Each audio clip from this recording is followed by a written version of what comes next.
ராகி அடை செஞ்சால் கல் மாதிரி ஆயிடுதா? கவலையே படாதீங்க. உங்களுக்காகத்தான் இந்த வீடியோ சில சீக்ரெட் டிப்ஸுடன். இன்றைக்கி நாம் காலை டிஃபனுக்கு பஞ்சு போன்ற ராகி அடை எப்படி செய்கிறதுன்னு நமது வீடியோக்குள்ளே போய் பார்க்கலாங்களா? இன்றைக்கி நம்ம ராகி அடை செய்கிறதுக்காக 2 கப் அளவு, அதாவது 400 கிராம் அளவுக்கு ராகி மாவு எடுத்துக்கலாம். இன்றைக்கி நான் ராகி மாவு கடையில் வாங்குகிற மாவு தான் பயன்படுத்துகிறேன். இல்லை, அடுப்பை பற்ற வச்சு நம்ம ஒரு வாணலி வச்சுக்கலாம். வாணலி நல்லா சூடான பிறகு 3 டேபிள் ஸ்பூன் அளவுக்கு எண்ணெய் சேர்த்துக்கலாம். 1 டீஸ்பூன் அளவுக்கு சீரகம் சேர்த்து நல்லா பொரிய விட்டுக்கலாம். சீரகம் நல்லா பொரிஞ்சு வந்துருச்சு. 2 டேபிள் ஸ்பூன் அளவுக்கு தாளிக்கிற கடலைப்பருப்பு சேர்த்துக்கலாம். 1 டேபிள் ஸ்பூன் அளவுக்கு உளுத்தம்பருப்பு சேர்த்துக்கலாம். நாம் சேர்த்த கடலைப்பருப்பும் உளுத்தம்பருப்பும் அதிக சிவக்க தேவையில்லை, லைட்டாக செவந்தால் போதும். 6 காய்ந்த மிளகாய், 4 பச்சை மிளகாய், 2 இன்ச்சு நீளமுள்ள இஞ்சியை நம்ம பொடியாக நறுக்கி சேர்த்துக்கலாம். நீங்கள் உங்களுக்கு எவ்வளோ காரம் தேவையோ அந்த அளவுக்கு மிளகாயை கூட்டி குறைச்சி சேர்த்துக்குங்க. ஒரு மீடியம் சைஸ் பெரிய வெங்காயம், 15 சின்ன வெங்காயத்தை நல்லா பொடியாக நறுக்கி சேர்த்துக்கலாம். வெங்காயம் சேர்த்த பிறகு வெங்காயத்தை நம்ம கண்ணாடி பதத்துக்கு வதக்கிக்கலாம். வெங்காயம் நன்கு வதங்கி இப்போ கண்ணாடி பதத்துக்கு வந்துருச்சு. நம்ம ஒரு கொத்து கருவேப்பிலை எடுத்து பொடியாக நறுக்கி சேர்த்து நல்லா வதக்கி விடலாம். வதக்கி விட்டுட்டு 1 டீஸ்பூன் அளவுக்கு பெருங்காயத்தூள் சேர்த்து வதக்கி விடலாம். சேர்த்த பொருட்களெல்லாம் நல்லா வதங்கி வந்துருச்சு. ஒரு கைப்பிடி அளவுக்கு நம்ம முருங்கை இலைகள் சேர்த்துக்கலாம். முருங்கைக்கீரை சேர்த்துட்டு அதிகம் வதக்க தேவையில்லை, ஓரளவு நல்லா சுருண்டு வந்தால் போதும். அந்த அளவுக்கு வதக்கினா போதும். சுவைக்காக சிறிதளவு புதினா இலை, பொடியாக நறுக்கிய அரை கைப்பிடி அளவு கொத்தமல்லி இலை சேர்த்து நல்லா வதக்கி விடலாம். எல்லா பொருட்களையும் சேர்த்து வச்சு 2 நிமிஷம் மட்டும் நல்லா வதக்கி விட்டுட்டு அடுப்பை ஆஃப் பண்ணிக்கலாம். நாம் முதல்லையே அளந்து வச்சுருந்த 2 கப் ராகி பவுடர், அதாவது 400 கிராம் ராகி பவுடரை சேர்த்துக்கலாம். நம்ம வாணலியில் உள்ள சூட்லேயே நம்ம ராகி பவுடரை நல்லா கலந்து விட்டுக்கலாம். சூட்லேயே ராகி மாவும் நல்லா கலந்து ஓரளவு சூடாகி வந்துருச்சு. டீஸ்பூன் அளவுக்கு உப்புத்தூள் சேர்த்துக்கலாம். அரை டீஸ்பூனாக 2 தடவை சேர்த்துக்கிட்டேன். உப்பு சேர்த்துட்டு 2 நிமிஷம் நல்லா கலந்து விட்டுக்கலாம். ராகி மாவில் உள்ள சூடு நல்லா குறைஞ்சி வரணும், அதுக்காக நம்ம 10 நிமிஷம் நல்லா ஆற விட்டுக்கலாம். இப்பொழுது ராகி மாவில் உள்ள சூடு முழுவதும் நல்லா ஆறிடுச்சு. முதல்ல 150 ml அளவுக்கு தண்ணி சேர்த்துக்கலாம், அதாவது அரை டம்ளர் தண்ணீர். தண்ணீர் அதிகம் சேர்க்கக்கூடாது, மாவு ஓரளவு கெட்டியாக இருக்கணும். அதுக்காக கொஞ்சம் கொஞ்சமாக தான் தண்ணி சேர்த்து பிசைஞ்சுக்கணும். எனக்கு இந்த அளவு தண்ணீரே போதுமானதாக இருந்தது. உங்களுக்கு தண்ணீர் தேவைப்பட்டால் சிறிதளவு மட்டும் சேர்த்துக்குங்க, அதிகமாக சேர்த்துறாதீங்க. சப்பாத்திக்கு மாவு எப்படி நம்ம சாஃப்டாக பிசைகிறோமோ அதே மாதிரி ராகி மாவையும் நல்லா சாஃப்டாக பிசைஞ்சு எடுத்துக்கணும்.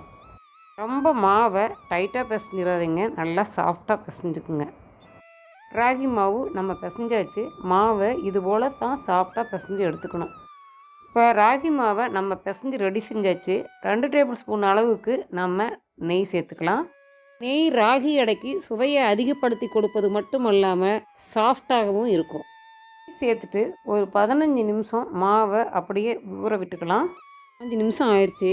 ராகி மாவு நல்லா ஊறி வந்துருச்சு. அடை தட்டுற சைஸ்க்கு வாழை இலை எடுத்துக்கலாம். வாழை இலையை நல்லா தொடச்சி எடுத்துட்டு அரை டீஸ்பூன் அளவுக்கு நெய் அல்லது எண்ணெய் சேர்த்துக்கலாம். நெய் அல்லது எண்ணெய் சேர்த்த பிறகு வாழை இலையில் அடை தட்டுற அளவுக்கு நல்லா எண்ணெயை தேய்ச்சி விட்டுக்கலாம். இங்கே இது போல தான் எண்ணெயை நல்லா தேய்ச்சி விட்டுக்கணும். 15 நிமிஷம் ஆயிடுச்சு. நம்ம நெய் சேர்த்ததுனால ராகி மாவு இன்னும் சாஃப்டாகவே தான் இருக்குது. கிரிக்கெட் விளையாடுற பால் சைஸில் நம்ம ராகி உருண்டைகளை சிறு உருண்டையாக உருட்டி எடுத்துக்கலாம். இந்த சைஸில் நம்ம ராகி மாவை உருண்டையாக பிடிச்சிக்கலாம். எல்லா மாவையும் நம்ம உருட்டக்கூடாது, நம்ம அடை தட்டுறதுக்கு தேவையான மாவை மட்டும் நம்ம உருட்டிக்கலாம்.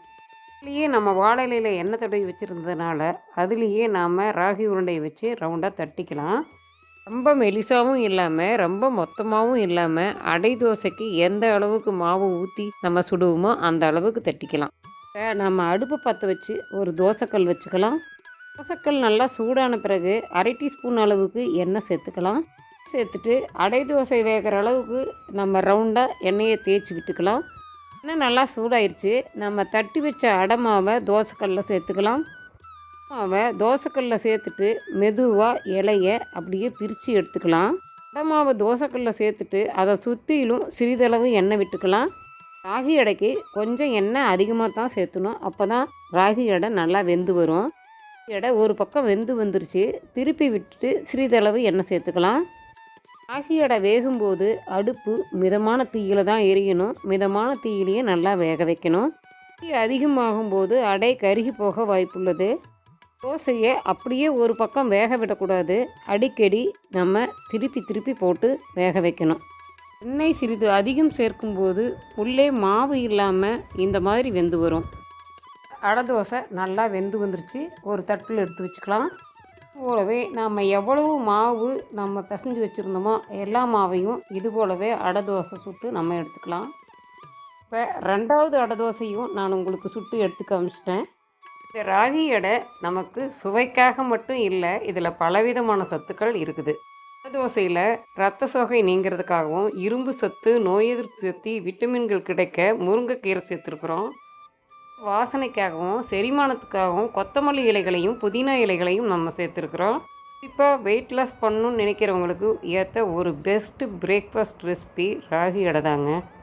அடை தோசைக்கு தேங்காய் சட்னி, நிலக்கடலை சட்னி, சாம்பார், தக்காளி குழம்பு, தக்காளி சட்னியோடு சேர்த்து சாப்பிடும்போது மிக சுவையாக இருக்கும். சத்துக்கள் நிறைந்த ராகி அடை தோசையை நீங்களும் அடிக்கடி செஞ்சு சாப்பிட்டு என்ஜாய் பண்ணுங்கள். ராகி அடை தோசை செய்முறை விளக்கம் எப்படி இருந்ததுன்னு, உங்களுக்கு ராகி அடை ரொம்ப பிடிக்குமான்னு கமெண்ட்டில் சொல்லுங்கள். அது வீடியோ உடனுக்குடன் கிடைக்க லைக், ஷேர், சப்ஸ்கிரைப் பண்ணிவிட்டு கூடவே பெல் சிம்பிளையும் கிளிக் பண்ணிக்கோங்க.